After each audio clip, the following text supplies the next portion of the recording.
السلام علیکم جی، کیا حال چال ہیں آپ سب لوگوں کے؟ میں امید کرتی ہوں کہ آپ سب بالکل ٹھیک ہوں گے، خیریت سے ہوں گے۔ آج ہم فائزہ افتخار کا مکمل ناول پڑھنے والے ہیں جس کا نام ہے اس بار نہیں۔ سن 2006 میں شعاع ڈائجسٹ میں یہ ناول آیا تھا اور بہت ہی انٹرسٹنگ ناول ہے، اور اس کی جو اینڈنگ ہے وہ بہت ہی یونیک ہے، بہت ہی ڈیفرنٹ ہے۔ پورے جو اس کا ٹویسٹ ہے وہ تو آپ کو درمیان میں ہی مل جائے گا، آپ کو پتہ چل جائے گا، لیکن اینڈ میں جو آپ کو سبق دے گا یہ ناول وہ بہت قیمتی ہے۔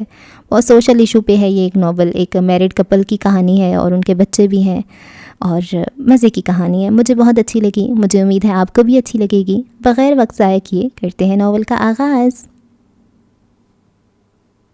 وہ بڑے اچھے موڈ میں ڈرائیونگ کر رہا تھا، اور ایسا بہت دنوں بعد ہوا تھا، ورنہ جیل روڈ کی پرہجوم ٹریفک اور دیر تک روکے رکھنے والے سگنل اچھوں کا موڈ خراب کر دیا کرتے تھے۔ اور وہ تو یوں بھی 2 سال ملیشیا میں رہ آیا تھا۔ باہر چند دن بھی گزار آنے والوں کو وطن واپسی پر یوں ہی ہر چیز میں 100 کیڑے نظر آتے ہیں۔ اوف، اس قدر گرد! مجھے تو ڈسٹ الرجی ہے، باہر نکلنا محال ہو گیا ہے۔ یہ پانی مجھے سوٹ نہیں کر رہا، پیٹ میں مسلسل گڑبڑ ہے۔ تیز مسالے دار کھانے مجھے بیمار کر گئے ہیں۔ یہ جناتی ٹریفک، یہ خوفناک ہارن، میں ڈرائیونگ نہیں کر سکتا لاہور کی سڑکوں پر، وغیرہ وغیرہ، چاہے ایک عمر اسی دھول مٹی میں گزاری ہو۔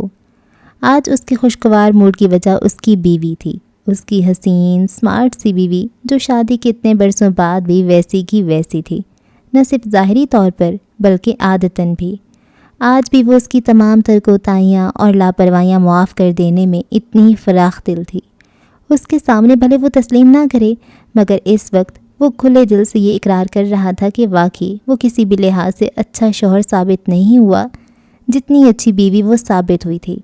ایسا نہیں تھا کہ وہ اس کی غلطیاں نظر انداز کر دیا کرتی تھی، شادی کے اولین دنوں میں ایسا ہوا تھا، مگر رفتہ رفتہ وہ بھی جھنجھلانے لگی اور چڑھنے لگی تھی، اسے احساس دلانے لگی تھی اس کی غلطیوں کا۔ کبھی کبھار ان میں ہلکی پھلکی تلخ کلامی بھی ہو جایا کرتی تھی، لیکن نوبت کبھی اس حد تک نہیں آئی تھی کہ وہ اس کی ازدواجی زندگی میں زہر کھولتی۔ اس کا کریڈٹ وہ اپنی بیوی کو ہی دیتا تھا، جو ہر بار اس کے وعدوں پر یقین کر لیتی تھی۔ یقین کرو، اب ایسا نہیں ہوگا، بالکل بھی نہیں۔ اس کے علاوہ اس نے دوسری عورتوں کی طرح کبھی اپنے شوہر کی کمزوریاں سسرال یا میکے میں سب کے سامنے نہیں اچھالی تھیں۔ وہ دل سے اس کی ان خوبیوں کا معترف تھا۔ ابھی کل بھی کوئی معمولی بات نہیں ہوئی تھی، بھائی جان کی اکلوتی بیٹی کے رشتے کی بات چل رہی تھی۔ کل شام لڑکے والے ان کے ہاں مدعو تھے تاکہ باضابطہ طور پر ہاں کی جا سکے، اور وہ بھائی جان کی اور اپنی بیوی کی بار بار یاد دہانی کرانے کے باوجود یہ بات بھول گیا تھا۔ اپنی ازلی لاپرواہی اور سستی کی وجہ سے وہ اپنا سیل فون بھی چارج کرنا بھول گیا تھا۔ آفس سے گھر فون کر کے اس نے اپنے وزیر آباد روانگی کی اطلاع دینا بھی ضروری نہ سمجھا، یہ سوچ کر کہ کون سا وہاں زیادہ دن رہنے جا رہا ہے، شام تک آ ہی جائے گا۔ ایسے میں اس کے ذہن میں دور دور تک کہیں بھی وہ پروگرام نہ تھا جو اس کی موجودگی میں بلکہ اس کے مشورے سے ترتیب دیا گیا تھا۔ اگر وہ کام کے سلسلے میں وزیر آباد جانے کی اطلاع دینے کی غرض سے گھر ہی فون کر لیتا تو شاید بر وقت یاد آ جاتا، مگر حسب معمول ان باریکیوں کی جانب اس کا دھیان نہیں گیا کہ شام کو معمول کے مطابق سے 2-2.5 گھنٹہ لیٹ پہنچنے سے اس کے گھر میں پریشانی بھی ہو سکتی ہے۔ یہ تو گھر واپسی پہ اندازہ ہوا کہ اس سے کتنی سنگین غلطی ہو چکی ہے۔ بھائی جان سخت ناراض تھے، اس سے بات کرنے کے روادار نہیں تھے، نہ ہی اس کا کوئی عذر سننے پہ تیار۔ یہ اس کی بیوی ہی تھی جس نے بروقت معاملہ سنبھال کر نہ صرف اتنے لوگوں میں اس کی عزت رکھی بلکہ تمام قصہ خوش اسلوبی سے نپٹایا۔ یہ الگ بات کہ خود اس کی ناراضی دیر تک چلی۔ بہت سے وعدوں، قسموں اور معافی تلافی کے بعد بمشکل وہ گھر سے نکلا تھا۔ خدا کا واسطہ آج تو لیب سے اپنی رپورٹس لے آئیے گا، 1 ہفتے سے اوپر ہو رہا ہے۔ ایک تو آپ کی سعادت سے میں بہت تنگ ہوں، ہر کام کو کل پھر اس سے اگلے کل پہ ڈالتے رہتے ہیں۔ نکلتی بھی اس نے یاد دہانی کروائی تھی، واقعی وہ بہت دنوں سے یہ کام ٹال رہا تھا، دوسرے بہت سے کاموں کی طرح۔ آج کل اس کی چھوٹی بیٹی کچھ بیمار تھی، ورنہ اس کی بیوی ایسے چھوٹے موٹے کام اس پہ چھوڑتی ہی نہ تھی، اس کی لاپرواہی سے واقف ہونے کی وجہ سے۔ ڈاکٹرز کے پاس لے جانا، بل جمع کرانا، شاپنگ وغیرہ، یہ سب کام وہ خود کر لیا کرتی تھی، اور پچھلے 2 سال جو اس نے شوہر کے بغیر گزارے تھے، اس دوران اس کی کسی پہ انحصار نہ کرنے والی یہ عادت بھی پختہ ہو گئی تھی۔ گھر سے نکلتی بھی اس نے ہمیشہ کی طرح اس تال پہ سر ہلا دیا تھا، اس پہ عمل کرنے کا اس کا واقعتاً کوئی ارادہ نہ تھا۔ ڈاکٹرز، ہسپتال، لیب، ان سب جھنجھٹوں سے وہ صدا کا بیزار تھا، مگر مین روڈ تک آتے آتے اسے اپنے وہ سارے وعدے یاد آئے جو اس نے چند گھنٹے پہلے کیے تھے اور جن پہ یقین کر کے اس کی ناراض بیوی اپنی خفگی ختم کرنے پہ تیار ہونے والی تھی۔ کیا ہے بھائی، جہاں سارا دن بہت سے کام اپنی مرضی کے بغیر کرنا پڑتے ہیں، وہاں ایک یہ بھی صحیح، 10-15 منٹ لگیں گے یا شاید اس سے بھی کم۔ گھر واپسی پہ رپورٹ بیگم کے ہاتھ میں دیتی ہوئے کچھ عزت رہ جائے گی ان وعدوں کی۔ یہی سوچ کر اس نے اپنا رخ ریس کورس روڈ کی جانب کر دیا، جہاں شہرت کی سب سے مشہور اور اچھی ساقی حامل لیب میں اس نے آج سے 10 دن قبل کچھ ٹیسٹ کروائے تھے، اور یہ بھی اس کی نسبت بہتر کی ضد پہ ہوا تھا۔ وہ اس کی صحت کے حوالے سے خاصی حساس تھی۔ دراصل اس کے ابا اور امی دونوں شوگر کے مریض تھے۔ ابا کے گردے آخری وقت میں فیل ہو گئے تھے۔ امی کی وفات بھی اسی مرض کے ہاتھوں ہوئی تھی، اور چونکہ یہ مرض موروثی ہوتا ہے، اس لیے وہ اکثر و بیشتر اس کے بلڈ ٹیسٹ وغیرہ کراتی رہتی تھی تاکہ شوگر لیول ذرا سا بھی بڑھ جائے تو بر وقت علاج شروع ہو سکے۔ بغیر علاج کے بھی وہ اس کی غذا پہ خاصی نظر رکھا کرتی تھی۔ ملیشیا میں قیام کے دوران بھی اس کی جانب سے ٹیسٹ کرواتے رہنے کی تاکید مسلسل ہوتی رہی تھی، جس سے وہ ٹالتا رہا، مگر یہاں آنے کے بعد ظاہر ہے کہ وہ مکمل طور پہ اس کے رحم و کرم پہ تھا۔ وہ زبردستی اسے ساتھ لے جا کر سارے ٹیسٹ کروائی تھی اور اب کئی روز سے رپورٹس لانے کی مسلسل تاکید کر رہی تھی۔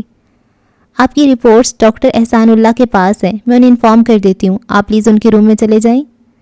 کاؤنٹر پہ بیٹھی خوش اتوار لڑکی نے اس کے ہاتھ سے سلپ لینے کے بعد کمپیوٹر اسکرین پہ ایک نظر ڈالتے ہوئے کہا، مگر میں نے کسی ڈاکٹر احسان اللہ سے اپوائنٹمنٹ نہیں لی، میں صرف اپنی رپورٹس لینے آیا ہوں، پہلے بھی آتا رہا ہوں۔ اور یہیں سے وہ کچھ الجھ گیا تھا، مگر اس لڑکی نے اس کی بات کاٹی۔ وہ آپ سے ملنا چاہتے ہیں، اس کوریڈور سے رائٹ ٹرن لے لیں، روم نمبر 2 ان کا ہی ہے۔ یا اللہ خیر۔ وہ یک بے حد گھبراہٹ اور بے چینی میں مبتلا ہو گیا۔ کہیں وہی تو نہیں ہو گیا جس کا ڈر تھا؟ کہیں ابا جی اور امی جی کی طرح مجھے بھی شوگر؟ اندر سے وہ انتہائی ڈرپوک اور کم حوصلہ انسان تھا۔ اس اندیشے کے پیدا ہوتے ہی لرز کے رہ گیا۔ یا پھر کوئی دل کا عارضہ، کینسر؟ نہیں، لا حول ولا، یہ میں کیا انشنت سوچ رہا ہوں، ہٹا کٹا ہوں، ہو سکتا ہے شوگر لیول ہلکا سا اوپر ہو گیا ہو۔ بہرحال اس کا امکان تو ہے نا، ایک تو موروثی وجہ، دوسرا میری بد پرہیزی۔ چلو اچھا ہے وہ ساتھ نہیں آئی، خواہ مخواہ خود بھی پریشان ہوتی اور مجھے بھی کرتی۔ اس کا بس چلے تو میرے سانس لینے پہ بھی پابندی لگا دے۔ اسے اپنے ماں باپ کی بیماری کے ایام یاد آئے۔ بے شک اس کی بیوی نے ایک اچھی مثالی اور خدمت گزار بہو کی طرح ان کا حد درجے خیال رکھا تھا۔ آخری وقت تک ان کے لبوں پہ اس کے لیے دعائیں تھیں، مگر اس کے ساتھ ساتھ وہ اس کے سخت ترین پرہیز اور احتیاط سے بھی تنگ آئی ہوئے تھے۔ اللہ کرے معاملہ ہلکے پھلکے علاج سے نمٹ جائے۔ اگر بات اس تک پہنچ گئی تو سر پہ سوار کر کے مسئلہ عظیم بنا ڈالے گی۔ چند قدموں کا فاصلہ طے کرتے ہوئے اس نے کتنی ہی باتیں سوچ لیں، کتنی ہی تسلیاں خود کو دے لیں، مگر وہ اپنی گھبراہٹ پہ قابو نہ پا سکا۔ ہینڈل پہ ہاتھ کا دباؤ ڈالتے ہوئے اس نے اپنی انگلیوں کی لرزش کو بخوبی محسوس کیا تھا۔ مسٹر فائق رضا؟ بے ترتیب گرے بالوں والے طویل قامت ادھیڑ عمر ڈاکٹر احسان اللہ نے سوالیہ انداز میں اس کا نام دہرایا۔ وہ بمشکل اس بات میں گردن ہلا سکا جس پر اس نے ڈاکٹر کے چہرے پہ چھائی گمبھیر سنجیدگی میں دگنا اضافہ ہوتا دیکھا۔ موٹے عدسوں والے چشمے کی اوٹ سے جھانکتی آنکھوں میں وہ اپنے لیے تعصب بھی دیکھ رہا تھا۔ اس کی وہ ساری تسلیاں اور دلاسے جو وہ خود کو دیتا آ رہا تھا، پل میں اس کا ہاتھ جھٹک کر اڑن چھو ہو گئے۔ جی آپ نے مجھ سے کوئی بات کرنا تھی؟ اس نے اپنے خشک ہوتے حلق کو تھوک نکل کر تر کرتے ہوئے بمشکل پوچھا۔ بیٹھیے مسٹر فائق۔ اسے اپنے سامنے بٹھا کر ڈاکٹر احسان اللہ خواہ مخواہ سامنے رکھے لیپ ٹاپ پہ مصروف ہو گئے۔ کم از کم اسے تو یہ مصروفیت بے وجہ اور بے موقع ہی لگ رہی تھی، لیکن اس بار وہ اپنا سوال دہرانے کی ہمت مجتمع نہ کر سکا۔ ایسے مسٹر فائق، بالآخر اس کے بیٹھنے کے 5 منٹ بعد ڈاکٹر احسان اللہ نے اسے مخاطب کر ہی لیا۔ میں نے آپ کی رپورٹس دیکھی ہیں اور ان میں ایک تشویشناک بات پا کر ہی آپ کو یہاں تک بلایا ہے۔ بات یہ ہے کہ آپ کی رپورٹس آپ میں HIV پازیٹیو کی نشاندہی کر رہی ہیں۔ ماما ہم کہاں جا رہے ہیں؟ اس کی محویت کو نکی کے سوال نے توڑا۔ وہ خالی آنکھوں سے اپنی 3 سالہ بیٹی کے بھولے بھالے چہرے کو تکے گئی۔ کتنی بار پوچھو گی؟ پتہ تو ہے کہ جب ہم ٹرین میں بیٹھتے ہیں تو نانوں کے گھر ہی جاتے ہیں۔ اس سے 3 سال بڑے راہم نے اسے سمجھانے کی کوشش کی، مگر وہ خود اپنی الجھن دور نہ کر سکا، اس لیے اگلے ہی لمحے اب وہ پوچھ رہا تھا، لیکن ماما نانوں کے گھر تو ہم چھٹیوں میں جاتے ہیں، نیکسٹ ویک میرے ایگزام شروع ہونے والے ہیں، ایگزامس کے دنوں میں تو آپ ہمیں کہیں نہیں لے کر جاتی، نہ چھٹیاں کرواتی ہیں، اور ہاں کچھ دنوں تک تو نانا نانو ماموں وغیرہ سب ہمارے گھر پہ آنے والے ہیں. پارٹی جو ہے آپ نے بتایا تھا. اب کوئی پارٹی نہیں ہو رہی، اس نے بھرائی ہوئی آواز میں کہا. پارٹی کے نام پہ ہی اس کے تصور میں وہ پیارا سا خوبصورت گھر آ گیا جو اس کی 7 سالہ ازدواجی زندگی میں اس کے خوابوں کا ثمر تھا، اور جہاں وہ اگلے ہفتے شفٹ ہونے والی تھی. یہ پارٹی بھی اسی خوشی میں ہونی تھی. مگر اور ایگزامز؟ وہ بھی نہیں. اب پلیز چپ ہو جاؤ، میرے سر میں درد ہے. اس نے سختی سے کہا تو مزید کچھ پوچھنے کی راہم کی ہمت نہیں ہوئی، مگر نگی خاصی ضدی تھی. اس پہ ماں کی ڈانٹ ڈپٹ بھی بسا اوقات اثر نہیں کرتی تھی. پاپا ہمارے ساتھ کیوں نہیں آئے؟ مجھے نہیں جانا نانو کے ہاں، مجھے پاپا کے پاس جانا ہے، مجھے واپس جانا ہے. اس کی تکرار بڑھتی رہی تو سائرہ نے ضد ہو کر اسے ایک تھپڑ رسید کر دیا. سامنے بیٹھی خاتون نے اخبار سے نظر ہٹا کر بڑی گہری نظروں سے اس کی جانب دیکھا تھا. وہ سٹ پٹا کے کھڑکی سے باہر تیزی سے گزرتے مناظر کو دیکھنے لگی. نگی اس سے لپٹی سسکیاں لے رہی تھی. کوئی وجہ بھی تو ہو اس طرح اٹھ کے آنے کی. سائرہ کی امی اس کے مسلسل چپ سے جہاں تشویش میں مبتلا ہو رہی تھیں، وہیں انہیں اب اس پہ غصہ بھی آنے لگا تھا.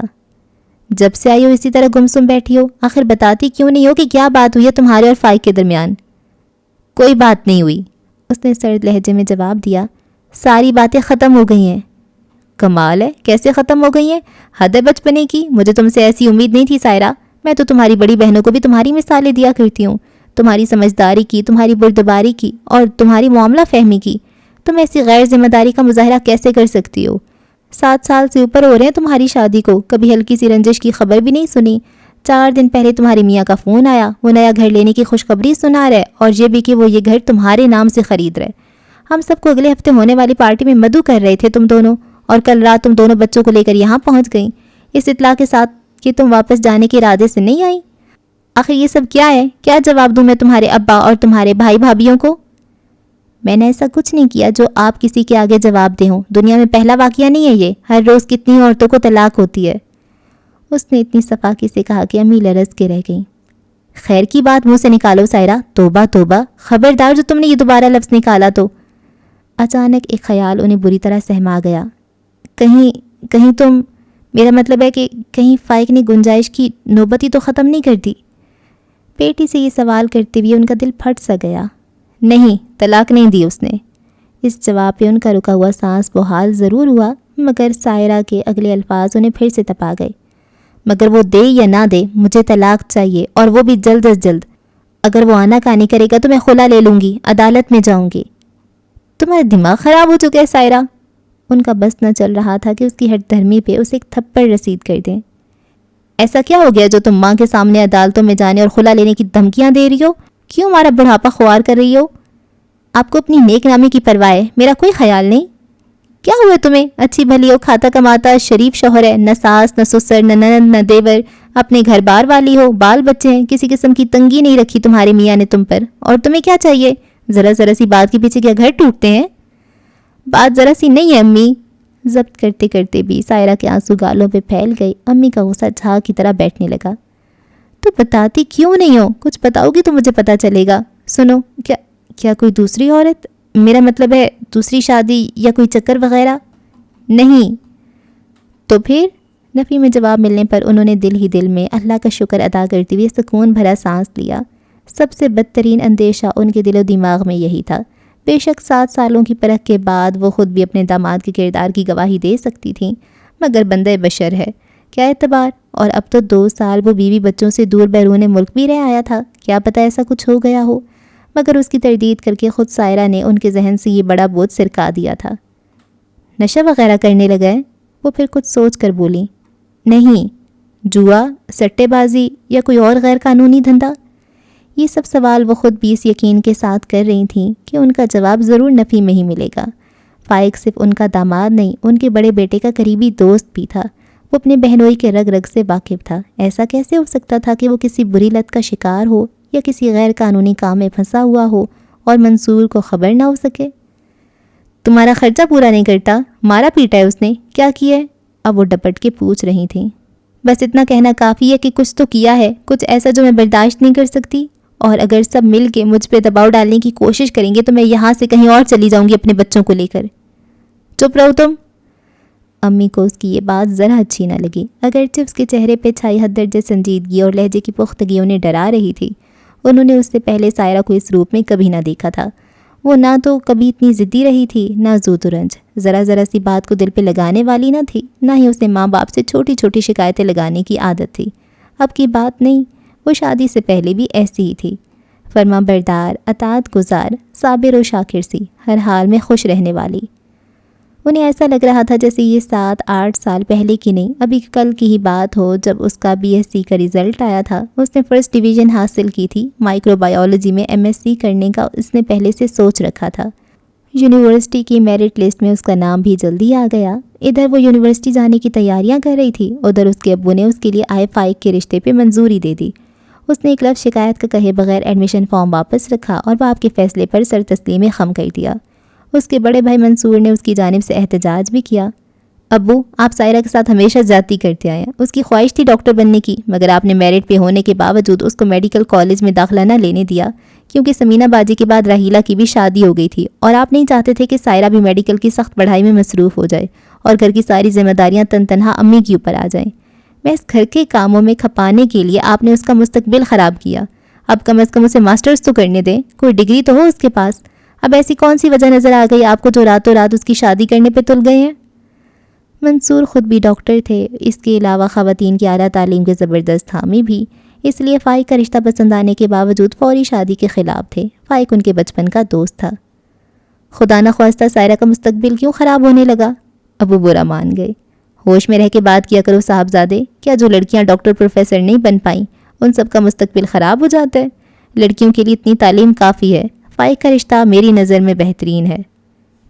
سائرہ نے تو نہ پہلے احتجاج کیا نہ بعد میں۔ شادی کے بعد ابتدائی 2-3 سال کئی اعتبار سے سخت گزرے۔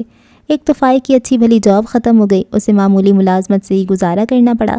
دوسرا، اس کے ساس سسر دونوں یکے بعد دیگرے شدید علالت کے بعد انتقال کر گئے۔ ان کی علالت اور تیمارداری کی وجہ سے وہ گویا گھر سے بند کے رہ گئی تھی، مگر انہوں نے ہمیشہ اپنی اس بیٹی کو مشکل حالات میں بھی ہنستے مسکراتے ہی دیکھا تھا۔ اس نے کبھی ایک لفظ سے شکایت کا نہ کہا، نہ تنگی کے رونے روئے۔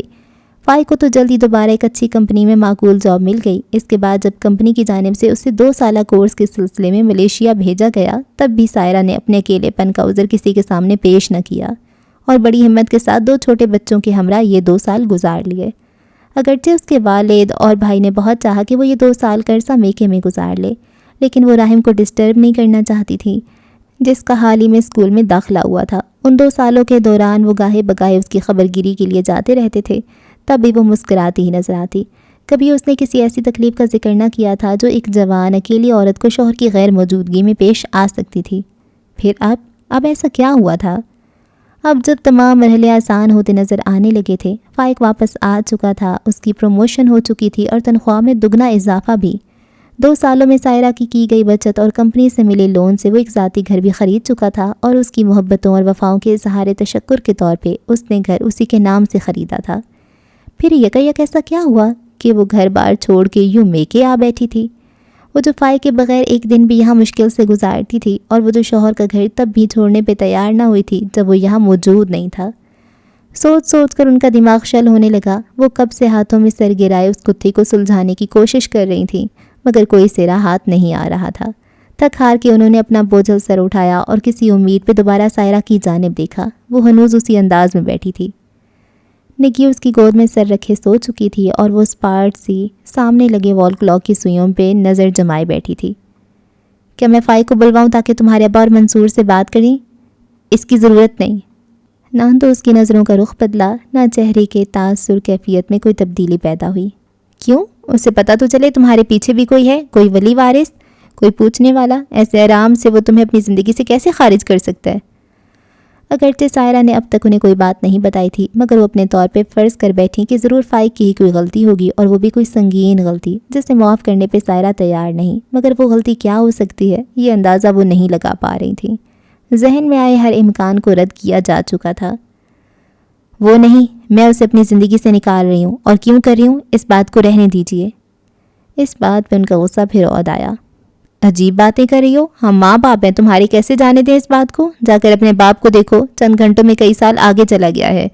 بیٹی خلا لینے کی بات کرے اور ہم وجہ جاننے کی کوشش بھی نہ کریں۔ کیا کریں گے آپ وجہ جان کر؟ جو بھی تنازع اسے سلجھانے کی کوشش کریں گے. بزرگ آخر کس لیے ہوتے ہیں؟ جس کی بھی غلطی ہے اسے اس کی غلطی کا احساس دلائیں گے. اور کیا؟ سائرہ نے بات کاٹی. میں کہہ چکی ہوں کہ اس قسم کی کوشش کرنا بیکار ہے. اب مسالت کی کوئی گنجائش نہیں. اگر آپ محض اس وجہ سے اصل بات جاننا چاہتے ہیں تاکہ اس مسئلے کو سلجھا سکیں, یعنی ہمیں دوبارہ ایک کر سکے, تو پھر رہنے دیجیے. یہ ناممکنات میں سے ہے. تمہارے جیسی ضدی لڑکی میں نے آج تک نہیں دیکھی. وہ تنگ آ کر یہ کہتے ہوئے اٹھ گئیں, اور ایسا کہتے ہوئے وہ بالکل بھول ہی گئیں کہ ان کی اس بیٹی نے غالباً زندگی میں پہلی بار کسی بات پہ ضد کی تھی. پھر وہی بات؟ نہیں, اس بار نہیں. سائرہ نے نفی میں سر ہلایا اور بیڈ سے اٹھ کر صوفے پہ جا بیٹھی. پلیز پلیز یار, کہاں ہے نا, اگلی بار نہیں. وہ بھی اس کے پیچھے پیچھے ہی وہاں آ گیا اور اب نیچے کارپٹ پہ گھٹنے ٹیک کر بیٹھا اسے منا رہا تھا. بہت ضدی ہو گئی ہو تم. اب تمہاری ناراضیاں اتنی لمبی چلنے لگی ہیں. پہلے تو گھنٹہ 1.5 گھنٹہ میں مان جایا کرتی تھیں. اس کے چہرے سے بیچارگی ٹپکنے لگی. پہلے میں آپ کی باتوں میں آسانی سے آ جایا کرتی تھی. اب جان چکی ہوں میں ان وعدوں کی حقیقت. اس بار میں سچ کہہ رہا ہوں, اب کسی قسم کی کوئی کوتاہی نہیں ہوگی. چلو چھوڑو یہ روٹنا, جانے دو. ایک شریف آدمی تمہارے قدموں میں بیٹھا معافی مانگ رہا ہے. اس کے سفید ہوتے بالوں اور شانوں تک آتے بچوں کا ہی لحاظ کر لو. پتہ نہیں آپ ایسے کیوں ہیں. وہ ضد ہو اٹھی تھی. مجھے شوق نہیں آپ کو قدموں میں بٹھا کے معافیاں منگوانے کا. آپ اس کی نوبت ہی کیوں آنے دیتے ہیں؟ کیوں ہر بار اس قسم کی صورتحال پیدا کر دیتے ہیں؟ جان بوجھ کر تو نہیں کرتا یار, بس خیال ہی نہیں رہتا. تو خیال رکھا کریں. بعض اوقات بے خیالی میں منہ سے نکلے چند الفاظ سامنے والے کے جذبات کس طرح مجروح کر دیتے ہیں, اس کا احساس ہے آپ کو؟ اب ہو رہا ہے, سچ کہہ رہا ہوں. اس نے کان پکڑے. اب کیا فائدہ؟ کمان سے نکلا تیر اور زبان سے نکلے الفاظ واپس نہیں آتے. بے شک, لیکن میری جانو سی بیگم چاہے تو کم از کم میرے کہے الفاظ ضرور بھلائے جا سکتے ہیں. جب آپ کی حرکتیں بھلائی جا سکتی ہیں تو الفاظ کیوں نہیں؟ سائرہ نے ایک گہری سانس بھری, جیسے اس کے علاوہ کوئی چارہ بھی نہ ہو. فائق نے فاتحانہ سی مسکراہٹ کے ساتھ اسے دیکھا. لیکن آپ وعدہ کریں آئندہ ایسا کچھ نہیں کریں گے. مگر میں کرتا ہی کیا ہوں؟ دیکھا؟ وہ پھر بھڑک اٹھی. اس لیے مجھے اب آپ پہ اعتبار نہیں رہا. ابھی معافیاں مانگ رہے تھے اور اب صاف مکر رہے ہیں کہ میں تو کچھ کرتا ہی نہیں. دیر سے گھر آنا اور وہ بھی بغیر بتائے.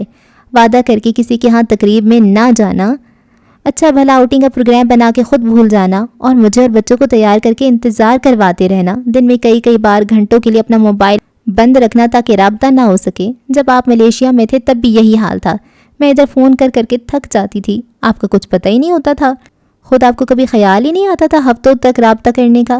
حد تو یہ ہے کہ کئی بار آپ ڈرافٹ بھی بھجوانا بھول جاتے تھے, یہ خیال کیے بغیر کہ آپ کی بیوی کی عادت کیسی ہے. وہ ضرورت پڑنے پر بھی اپنی ماں اور بھائی تک کے ہاتھ آگے نہیں پھیلائے گی, قرض تک مانگنے کے لیے بھی نہیں. ایسا 2 سالوں میں صرف 3 بار ہوا تھا, اور وہ بھی غلطی سے, میرے ذہن سے ہی نکل گیا تھا. صرف 3 بار؟ بے شک صرف 3 بار ہوا, لیکن 3 بار مجھے کس مشکل کا سامنا کرنا پڑا. گھر, کرایہ, بل, راہم کی فیس اور دوسرے خرچے. آپ نے تو بعد میں مزے سے کہہ دیا تھا کہ بھول گیا. وہ جھنجھلائی. اب یہ پرانی باتیں کس لیے کھول کے بیٹھ گئی ہو؟ اس بات کی معافی مانگ تو چکا تھا. 3 بار مانگی تھی اور تینوں بار تم نے کھلے دل سے معاف کیا تھا. لیکن لگ رہا ہے تمہارے دل میں ابھی بھی اس بات کا غصہ ہے. میرے دل میں غصہ کبھی بھی دیر تک نہیں رہتا, یہ آپ جانتے ہیں. بس آپ نے جو بھولا سا بن کے کہا تھا نا کہ میں کرتا کیا ہوں, اس بات پہ کچھ پرانے زخم تازہ ہو گئے. سوری جان. فائق نے اس کا ہاتھ سہلایا. میں مانتا ہوں کئی بار مجھ سے کوتاہی ہو جاتی ہے. میں اپنی بہت سی ذمہ داریاں ڈھنگ سے نہیں نبھا پاتا ہوں, لیکن میری محبت میں کوئی کھوٹ نہیں ہے. میری لاپرواہی کہہ لو, سستی کہہ لو, بھلکڑ پن کہہ لو, جو بھی سمجھ لو, مگر یہ مت سمجھنا کہ میں تم سے یا بچوں سے بیزار رہتا ہوں یا تم لوگوں سے محبت نہیں کرتا. میں جانتی ہوں. سائرہ نے اپنے ہاتھ پر رکھے اس کے ہاتھ پہ اپنا گال ٹکا دیا. اسی لیے تو کیا اسی لیے تو اس لیے تو ہر بار آپ کی خلاصی سستے میں ہو جاتی ہے. وہ ہنستی تھی. لیکن اس بار نہیں. وہ یکدم واپس حال میں لوٹی. سائرہ بے چینی سے اٹھ کھڑی ہوئی. اسے یہاں 3 روز ہو گئے تھے, مگر چاہتی ہوئی بھی وہ خود کو اس کے بارے میں سوچنے سے باز نہیں رکھ پا رہی تھی. پتہ نہیں کیسے یادیں اس پہ غلبہ پا لیتی تھیں کہ وہ ان کے سامنے بے دست و پا ہو جاتی تھی. اسے پتہ بھی نہیں چلتا تھا اور یادوں کا ریلا اسے اپنے ساتھ بہا لے جاتا, جیسا کہ ابھی ہوا تھا. وہ اس بارے میں سوچنا نہیں چاہتی تھی, کم از کم کچھ اچھا تو ہرگز نہیں. اکیلی بیٹھی چن چن کر فائق کی وہ ساری زیادتیاں, خامی, ناگوار عادتیں یاد کر رہی تھی جس کے ہاتھوں 7-8 سال میں اس نے خاصی تکلیفیں اٹھائی تھیں. وہ خود کو اذیت پہنچا کر اپنے دل میں پنجے گاڑے اس کی نفرت کو اور بھی قوی کرنا چاہتی تھی, مگر ایسا نہیں ہو پاتا تھا. نہ جانے کیسے ہر تلخ یاد ایک مسرور مطمئن آسودہ سی یاد پر آ کر ختم ہو جاتی تھی۔ کہا نا اس بار معاف کر دو، اگلی بار نہیں۔ وعدہ؟ پکا۔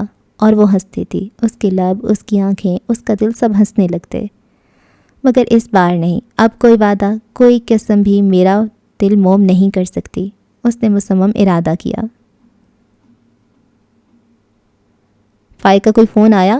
منصور نے گھر آتے ہی اپنا روز کا سوال دہرایا۔ پچھلے 3-4 روز سے اسے جواب نفی میں ہی مل رہا تھا، جس پہ وہ سوچ میں پڑ جاتا۔ آخر ایسا کیا ہوا ہے دونوں کے درمیان کہ نہ تو سائرہ کچھ بتانے پہ تیار ہے، نہ ہی فائق نے پلٹ کر بیوی بچوں کی خبر لینا چاہی۔ وہ مجھے تو فون کر سکتا تھا، آخر ہم اتنے پرانے دوست بھی تو ہیں۔ لیکن آج امی نے اسے جواب اس بات میں دیا۔ کیا بات ہوئی؟ آپ نے اس سے پوچھا؟ منصور جانتا تھا کہ سائرہ نے فائق سے بات نہیں کی ہوگی۔ میں کچن میں تھی، راہم نے فون اٹھایا تھا، جب تک مجھے خبر ہوتی وہ فون بند بھی کر چکا تھا۔ سائرہ نے بات کرنے سے انکار کر دیا تھا اور بچے کو بھی ڈانٹ کر منع کر دیا۔ یہ تو بہت غلطی ہوئی ہے، پتہ نہیں وہ دوبارہ فون کرتا بھی ہے یا نہیں۔ تم سے کہہ رہی ہوں تم ہی کر لو، مگر تم بھی نہیں مانتے، آخر وہ تمہارا دوست بھی تو ہے۔ لیکن فون تو میں اسے سائرہ کے بھائی کی حیثیت سے ہی کروں گا، اور اسی لیے لحاظ آ جاتا ہے۔ سوچتا تھا جب اسے پچھلے 5 روز سے فکر ہی نہیں ہے کہ بیوی بچے لے کر گھر سے نکلی ہے، دوسرے شہر کا سفر کر کے امی کے پہنچی بھی ہے یا نہیں، تو میں پہل کس لیے کروں؟ لیکن اب اس نے فون کر ہی لیا ہے تو میں بھی صاف صاف بات کر لیتا ہوں، پتہ تو چلے معاملہ کیا ہے۔ وہ بہت الجھا ہوا تھا۔ لڑائی جھگڑے کہاں نہیں ہوتے، مگر خدا نخواستہ ایسی کون سی بڑی بات ہوگی جو سائرہ خلا سے کم پہ راضی نہیں ہے؟ ابھی تو میں نے تمہارے ابا تک یہ بات نہیں پہنچائی، وہ بھی بیٹی کا لحاظ کر کے براہ راست اس سے سوال نہیں کر رہے کہ اس کی دل آزاری نہ ہو، مگر کب تک؟ اور کچھ دن تک فائق اسے لینے نہ آیا تو وہ آرام سے نہیں بیٹھیں گے؟ ایک یہ لڑکی ہے کہ اسے کوئی پرواہ ہی نہیں۔ پرواہ کسے نہیں ہوگی امی، سائرہ اتنی کم عقل لڑکی نہیں، آپ بھی جانتی ہیں کہ وہ کتنی حساس ہے۔ کچھ تو ایسا ہوا ہوگا جس کی وجہ سے وہ اس حد تک آ گئی ہے، اور تمہیں یہ وجہ ہی جاننا ہے۔ مانتی ہوں کہ غلطی ضرور فائق کی ہوگی، اپنی اولاد کو اتنا تو سمجھتی ہوں، مگر کون سی غلطی؟ اگر غلطی اس کی ہے تو کیا وہ خود اپنی زبان سے اقرار کر لے گا؟ منصور نے نکتہ اٹھایا۔ میں سوچتا ہوں فون پہ اس سے بات کرنے کی بجائے میں خود ایک دن کے لیے وہاں چلا جاتا ہوں، اس نے تھک ہار کر فیصلہ کیا۔ اللہ تمہیں تمہارے مقصد میں کامیاب کرے، امی نے دل سے دعا کی تھی۔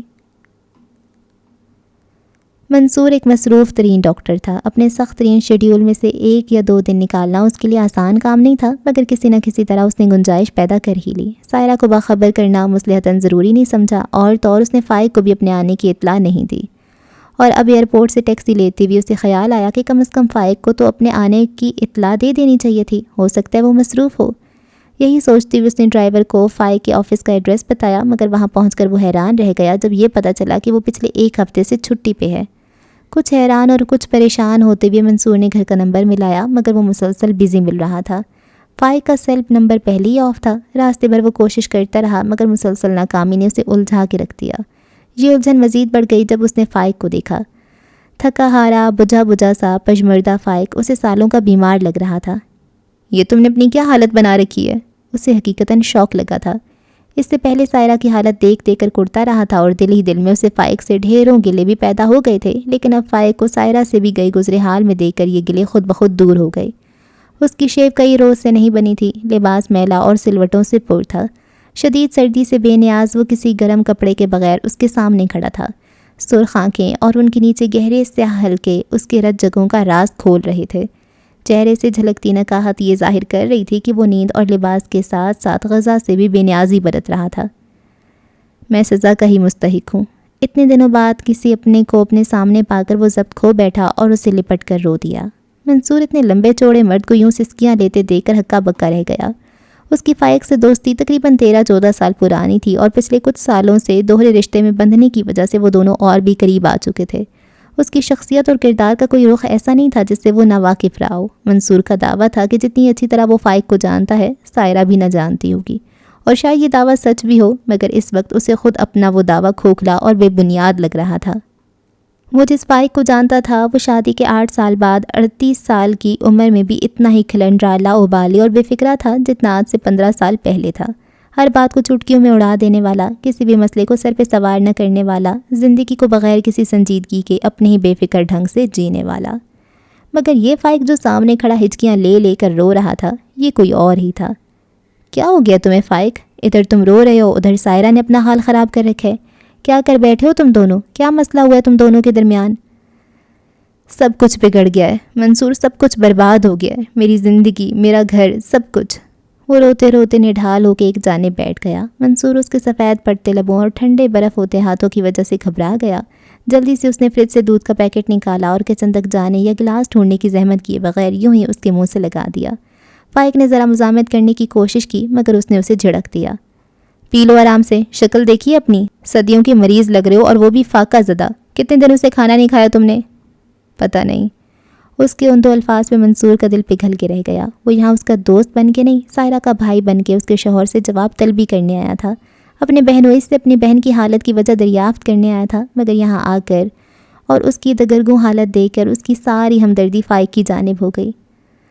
پتہ نہیں اصل بات کیا ہے، مگر یہ تو طے ہے کہ اس جھگڑے کی وجہ سے فائق سائرہ سے کہیں زیادہ ڈسٹرب لگ رہا ہے۔ وہ تو پھر بھی اپنوں میں ہے، بچے بھی اس کے ساتھ ہیں، سب ہر وقت اس کی دل جوئی میں مصروف رہتے ہیں۔ امی دل میں اسے بے شک شاکی ہوں مگر اس کا بہت خیال بھی رکھتی ہیں۔ اور یہ بیچارہ، یہ اتنا ٹوٹا ہوا اور بکھرا ہوا لگ رہا ہے، کوئی اس کا خیال رکھنے والا نہیں، شاید بیمار بھی ہے۔ نہیں، مجھے اسے سختی سے بات نہیں کرنی چاہیے۔ اس کی حالت سے کہیں بھی یہ ظاہر نہیں ہوتا کہ اس رشتے میں دراڑ اس کی وجہ سے آئی ہوگی، اور ایسا اگر ہوا بھی ہے تو کم از کم اس بار فائق اتنی بے حسی یا لاپرواہی کا مظاہرہ نہیں کر رہا۔ یہ تو ہو ہی نہیں سکتا کہ اسے بیوی اور بچوں کے جانے کی پرواہ نہ ہو، یہ تو اسے ایک نظر دیکھ کے ہی اندازہ لگایا جا سکتا ہے۔ جتنی دیر میں فائق نے گھونٹ گھونٹ دودھ پیا، منصور اسے دیکھتے ہوئے سوچتا رہا۔ بیمار لگ رہے ہو، ڈاکٹر کے پاس گئے یا یہیں چھٹیاں لے کر سوگ منا رہے ہو؟ اس نے ان دونوں کے جھگڑے اور ناراضی کی وجہ دریافت کرنے کی بجائے یہ دوسرا سوال صرف اس کو ہلکا پھلکا کرنے کی نیت سے کیا تھا، مگر اس کا اثر الٹا ہوا۔ اس کی ویران اور اداس آنکھیں ایک بار پھر آنسوؤں سے بھر گئیں۔ منصور کو اس کے زرد چہرے پہ یک بے پناہ دکھ کے تاثرات نظر آئے۔ ڈاکٹر؟ ہاں، اس کے پاس ہی تو گیا تھا، وہاں جانے سے ہی کاش میں وہاں نہ گیا ہوتا۔ ان بے ربط فکروں سے منصور کوئی مطلب اخذ نہ کر سکا۔ کیا مطلب؟ کھل کے بات کرو۔ کیا سائرہ نے تمہیں کچھ نہیں بتایا؟ اس کے انداز میں جھجک واضح تھی۔ نہیں، وہ کچھ بتانے پہ تیار ہی نہیں، البتہ ایک بار ٹھوس انداز میں باور کرا چکی ہے کہ وہ تم سے کسی قسم کی مصالحت میں دلچسپی نہیں رکھتی۔ بات اس حد تک سنجیدہ ہے، اس لیے امی کے کہنے پہ میں تم سے بات کرنے آیا ہوں، اور بے فکر رہو، میں یہاں سائرہ کی وکالت کرنے نہیں آیا، کم از کم اصل بات جانے بغیر تو نہیں۔ اور اصل بات جاننے کے بعد؟ میں تمہیں جتنا جانتا ہوں اس کے بعد یہ اندازہ لگا سکتا ہوں کہ بات وہ نہیں ہوگی جس کو بنیاد بنا کر اتنے سالوں کی خوشحال گرہستی برباد کی جا سکے۔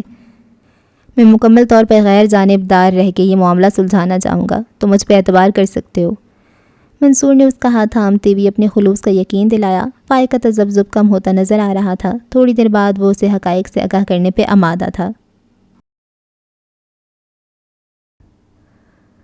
اگرچہ منصور نے خاص تاکید کی تھی کہ سائرہ کو اس کے فائق سے ملنے کی خبر نہ ہو، پھر بھی اس کے کانوں میں بھنک پڑ گئی۔ وہ اپنی عادت کے خلاف چیخ اٹھی۔ کیا ضرورت تھی منصور بھائی کو وہاں جانے کی؟ میں نے منع کیا تھا کہ مجھے میرے حال پہ چھوڑ دیں، پھر بھی آپ لوگ باز نہیں آئے۔ آواز آہستہ رکھو سائرہ، جتنا میں چاہتی ہوں کہ بات دب جائے اور تمہارے ابا اس معاملے میں نہ پڑیں، اتنا ہی تم چلا رہی ہو۔ پتہ بھی اپنے باپ کا، وہ تو تمہاری انگلی تھام کے چھوڑ آئیں گے تمہارے میاں کے پاس۔ انہیں ایسے چونچلے نہیں پسند، خبردار جو یہ علیحدگی وغیرہ کا لفظ منہ سے نکالا۔ ابھی تو میں نے انہیں ٹالا ہوا ہے کہ دونوں میں چھوٹی سی غلط فہمی ہے، کچھ روز تک آ جائے گا فائق اسے لینے۔ منصور کے جانے کی خبر انہیں بھی نہیں دی اور تم ہو کہ خود اعلان کر رہی ہو۔ کب تک چھپائیں گی آپ ان سے؟ میں کہہ چکی ہوں کہ میرا فیصلہ اٹل ہے، آپ منصور بھائی کو فون کر کے واپس بلوائیں، ان سب مذاکرات کا کوئی فائدہ نہیں، وقت ہی ضائع کریں گے وہ اپنا۔ اب تک تو وہ پہنچ چکا ہوگا، جہاز سے گیا ہے، تم تو منہ سے کچھ پھوٹنے پہ تیار نہیں، کم از کم فائق سے ہی اصل بات پتہ چل جائے۔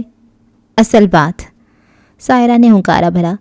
یہ آپ کی خوش فہمی ہے کہ فائق کبھی منصور بھائی کو اصل بات بتانے کی ہمت کر پائے گا، اور اگر ایسا ہو جاتا ہے تو میرے لیے زیادہ اچھا ہے۔ میں تو یہی دعا کروں گی کہ آپ کی خواہش پوری ہو، فائق منصور بھائی کو اصل بات بتا ہی دے، میرے لیے آسانی ہو جائے گی۔ جو میں چاہتی ہوں وہ منصور بھائی خود کریں گے، یعنی فائق سے میری علیحدگی۔ اس نے ٹھنڈے لہجے میں اتنے سکون سے کہا کہ امی دنگ رہ گئیں۔ جواب میں ان سے کچھ کہا ہی نہ گیا۔ وہ حیرت سے کتنی دیر تک اس کا چہرہ دیکھتی رہیں جو ہر قسم کے تاثرات سے عاری تھا۔ HIV positive? یہ انکشاف منصور کے وہم و گمان سے بھی آگے تھا۔ کتنی ہی دیر تک کمرے میں سکوت کا راج رہا۔ فائق نے جو کہنا تھا وہ کہہ چکا تھا۔ منصور وجہ جاننا چاہتا تھا، اب جان چکا تھا۔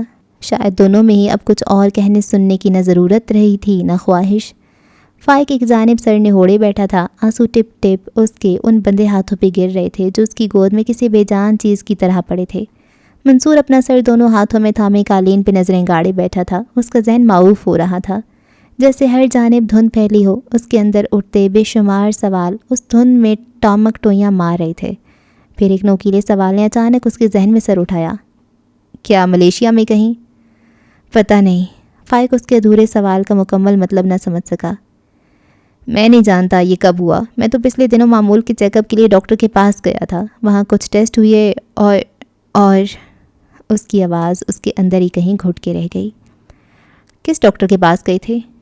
ڈاکٹر احسان اللہ کے پاس، انہی کی لیب میں ٹیسٹ ہوئے تھے۔ پھر تو شک کی گنجائش بھی نہیں۔ منصور نے مایوسی سے سر ہلایا۔ انہوں نے یہ بتایا کہ تم کب سے اس کے شکار ہو؟ میری ان سے اتنی تفصیلی بات نہیں ہوئی، میں تو یہ سن کر ہی حواس کو بیٹھا تھا۔ تم خود سوچو منصور، ایک انسان کو یہ پتہ چلے کہ وہ موت کے دہانے پہ بیٹھے اور وہ بھی ایک ذلت آمیز موت کے، تو اس کی حالت کیسی ہو سکتی ہے؟ انہوں نے مجھے دوبارہ آنے کے لیے کہا تھا، لیکن میری ہمت نہ ہو سکی، اور پھر سائرہ بھی چلی گئی، بچے بھی چلے گئے، میں اکیلا رہ گیا ہوں منصور، بالکل اکیلا۔ تمہیں اتنی جلدی سائرہ سے بات کرنے کی ضرورت کیا تھی؟ منصور کا لہجہ اب اکھڑا اکھڑا سا تھا۔ اس کی آنکھوں میں بھی فائق کے لیے ہمدردی اور خلوص کی بجائے شک و شبہ جھلک رہا تھا۔ میں بس، مجھے کچھ سوجا ہی نہیں، میں آخر کس کے سامنے اپنا دکھ ہلکا کرتا؟ کون تھا سائرہ کے سوا؟ وہ نظریں چرانے لگا، جیسے واقعی یہ اس کی سب سے بڑی غلطی ہو۔ اس سے پہلے تمہارے ٹیسٹ کب ہوئے تھے؟ منصور نے پھر پوچھا۔ شاید 2.5-3 سال پہلے، ملیشیا جانے سے کچھ ہی ہفتے پہلے۔ تم تو اپنی بہن کو جانتے ہو، وہ ڈاکٹر کی بہن نہیں، خود بھی آدھی ڈاکٹر ہے، باقاعدگی سے اپنا اور میرا میڈیکل چیک اپ کروانے کی عادت ہے۔ تب سب کچھ ٹھیک تھا، پھر پتہ نہیں کیسے۔ یعنی میرا شک درست نکلا۔ منصور کی آنکھوں میں شبے کے رنگ اور گہرے ہو گئے۔ یہ روگ تم نے ملیشیا میں لگایا ہے۔ تم ایک سمجھدار ذی ہوش انسان ہوتی ہوئی ایسی غلطی کیسے کر بیٹھے؟ مجھے تم سے اس حماقت کی توقع نہیں تھی۔ کیا مطلب؟ یعنی تم کہنا چاہتے ہو کہ میں نے جان بوجھ کر؟ اوہ، تو تم بھی عام لوگوں کی طرح یہ سمجھتے ہو کہ یہ مرض صرف اور صرف بے راہ روی کے باعث ہوتا ہے؟ ایک ڈاکٹر ہونے کے باوجود تم ایسی بات کر رہے ہو؟ امید تو مجھے بھی تم سے یہ نہیں تھی منصور، وہ تعصب سے بولا۔ میں مانتا ہوں اس کی اور بھی بہت سی ٹھوس وجوہات ہیں، لیکن تم ملیشیا سے آ رہے ہو، کسی پسماندہ ملک سے نہیں جہاں استعمال شدہ سرنج لگنے کا اندیشہ ہو، اور تمہارے ساتھ نہ تو کوئی ایسا حادثہ ہوا تھا، نہ ہی تم اس دوران کبھی بھی اتنے بیمار رہے تھے کہ تمہیں خون دینے یا ڈرپ کے ذریعے انجیکٹ کرنے کی نوبت آتی۔ کم از کم ہم لوگوں کے علم میں تو ایسا نہیں ہے۔ بالفرض اگر ایسا ہو بھی جاتا ہے تو ملیشیا جیسے ملک میں ایسی بے احتیاطی کا اندیشہ نہ ہونے کے برابر ہے۔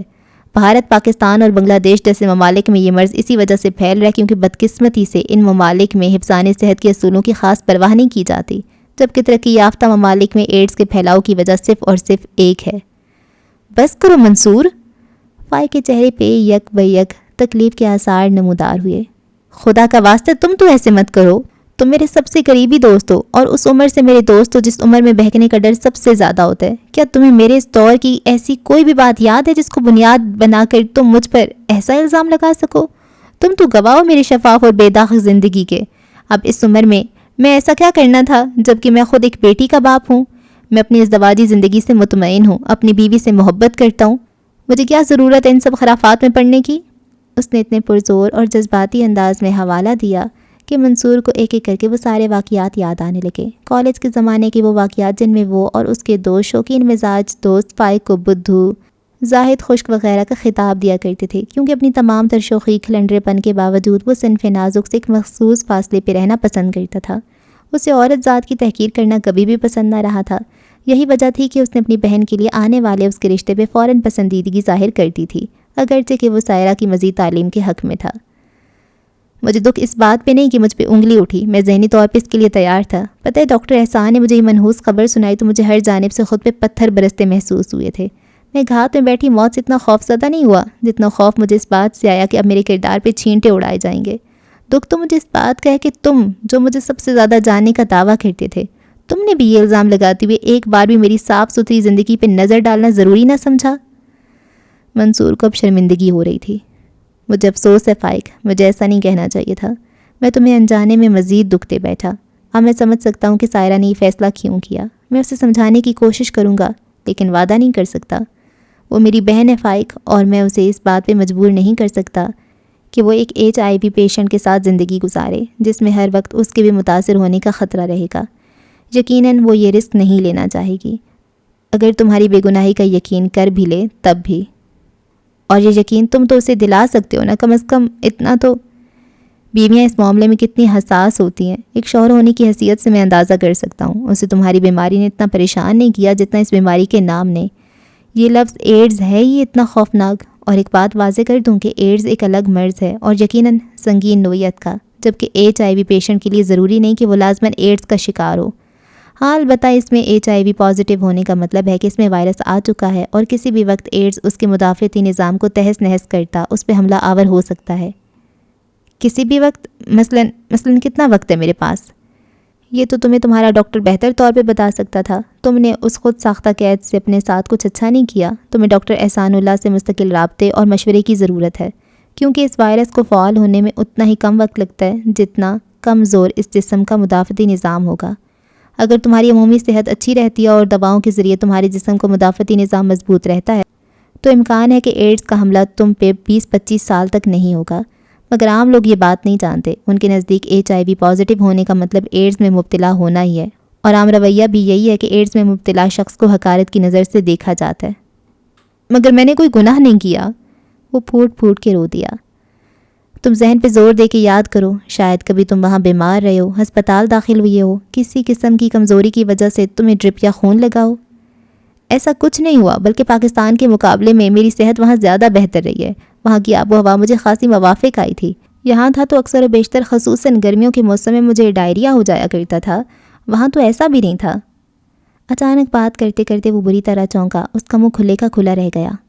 کیا ہوا؟ منصور نے بے چینی سے سوال کیا۔ وہ سمجھ گیا تھا کہ اسے کچھ یاد آیا ہے، کچھ ایسا جس سے یہ معمہ حل کرنے میں مدد مل سکتی ہے۔ وہ منصور، میں ملیشیا جانے سے کچھ دن قبل بھی ڈائریا کا شکار ہوا تھا، تمہیں یاد ہوگا؟ اسی کی وجہ سے میں تم لوگوں سے ملنے نہ آ سکا تھا۔ ہاں پھر یہ کہ میں تقریباً 1 رات اور 1 دن ہسپتال رہا تھا، اور اس دوران مجھے ایک نہیں کئی بار ڈرپ لگی تھی، انجیکشن بھی اسی کے ذریعے دیے گئے تھے۔ کون سے ہسپتال رہے تھے تم؟ ایکچولی ہسپتال نہیں، یہیں ایک پرائیویٹ کلینک تھا۔ اوہ، اس کا مطلب ہے ملیشیا جانے سے کچھ ہفتے پہلے جو ٹیسٹ تم نے کروائے تھے وہ ضرور کلیئر تھے، مگر وائرس تم پاکستان سے ہی اپنے ساتھ لے کر گئے تھے۔ ان گلی محلوں میں کھلنے والے پرائیویٹ کلینکس میں بھی ایڈز، ہیپاٹائٹس اور اس جیسے دوسرے امراض پھیلانے میں کوئی کسر نہیں چھوڑی۔ تم سائرہ کو بتاؤ، اسے بتاؤ کہ میں بے قصور ہوں، میں نہ کردہ جرم کی سزا بھگت رہا ہوں، میری سزا میں اضافہ نہ کرے، وہ لوٹ آئے، مجھے معاف کر دے۔